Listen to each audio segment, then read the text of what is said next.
Ladies and gentlemen, the Reliant B, but first, a little bit of housekeeping. YouTube's updated their terms of service, which my interpretation is if you make a little money on this platform, which I do make a little money, not a whole lot, the ads, they can put ads anywhere they want on your video, which if I go back in, I can change it a little bit, but basically they can put it wherever. So if it's on the ads and it's in my videos, and you just gotta click through it. I do make money off this off YouTube, which it does pay for certain stuff like that, which we will talk about that in a couple days. But anyway, the ads are going to be in the videos, and it just is what it is. So that is took care of.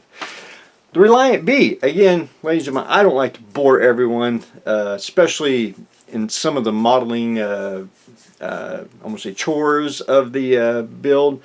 And one is the gloss coat. I don't like to, basically show it. I'll show what I did. I used Future because it's basically going to turn into a gigantic decal model. And my gloss of choice, though, is Vallejo's Gloss Varnish. I think that is the most, I'm going to say, shiniest. If you put it on a surface, that is the best. But again, little bottle for little projects. I wish they made this in a bigger bottle. I'd buy it. I'd like to buy a real big bottle of it. I think it would. I think it surpasses Future, my personal opinion. But for big stuff, I need the volume of it, so I can spray the whole model. And I did 2 coats, basically at the point where it was almost going to be dripping. I did that Sunday, and had to walk away, and I got it shiny on both sides, if you can see by the light. So we are good to go on that. Now the decals. Now I print my own Aztec. And I print them on clear decal film. So you cut them out, and aftermarket decals have a tendency they like to curl on the edges. So you have to basically cut them in sections to apply them, and you got to make sure that they get on flat. That's the easiest way to do it, is cut them in sections. However, Aztecs, a lot of people, including myself, I've done it too. They like to, sometimes they'll do a light coat and it basically looks like it's checkered.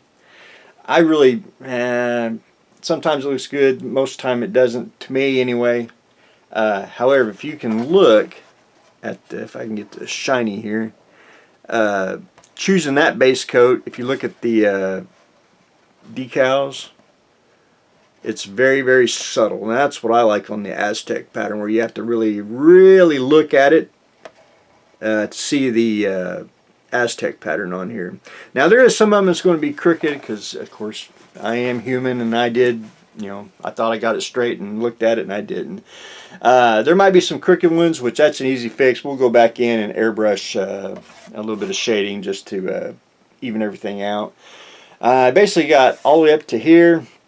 And I started on this side, and then I'm going to try to finish up. I basically do decals a couple in the morning and a couple before I go to bed. That way I don't, if you start doing like tons and tons and tons of decals, it's just, I think it's problematic. And I have to go back in and get over the phaser banks. You can see where it's curled up. I'm just take a knife, trim that off, and put a little more solution. And speaking of solution, I don't do like I want to say harsh chemicals. I use the Vallejo system. Of all the decal stuff I've messed with, this is, I believe, the best. It's a 3-part system if you ever want to do decals. Number 1, you want to put the gloss varnish on. That's number 1. I didn't write it on there, but that's the first one you do. Number 2 is the Decal Fix. It's basically like a glue for the surface. You put the gloss on, let it dry, and then when you're getting ready to put your decal on, you put that on the surface. Just brush it on, and it looks like, basically it looks like white glue.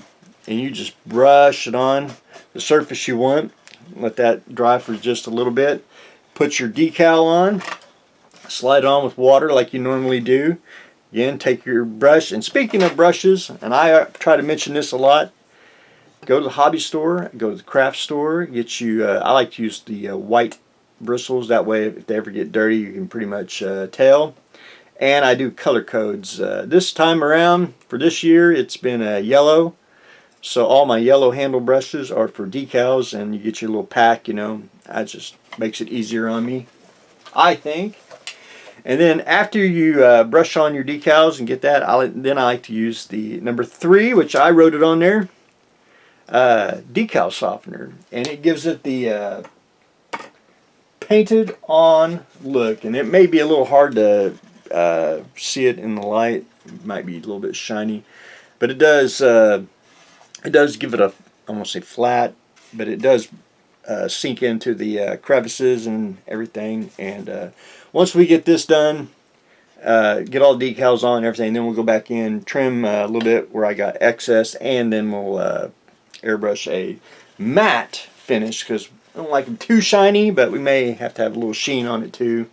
And you know, there's one thing I forgot to do. I thought I painted every square inch of it, and I didn't. There's a couple spots on here I'm going to have to go back in and paint it. But anyway, this part should be blue like it is here, and I'll get that on there. I'm going to do that probably later. I basically got just a little bit of painting to do, and then decals. I want to get most of the big bulky decals, and then we're down to the little stuff, little decals on there. It won't get every single tiny little decal, because a lot of them I call invisible decals, which they just happen to blend in. But anyway, that's where I am on the Reliant. So we're starting a decal duty, and again, I don't like to bore everyone. Even decals are boring sometimes. Trying to make that fun. But anyway, we'll talk about that in the next video. More on decals. Hopefully I'll get a lot more done, and then we'll probably end up starting that pretty darn soon. But anyway, that's what I got going on today. Decal duty on the Reliant. Probably start a new project. And anyway, that's what I got going on today. So stay tuned for the next exciting episode.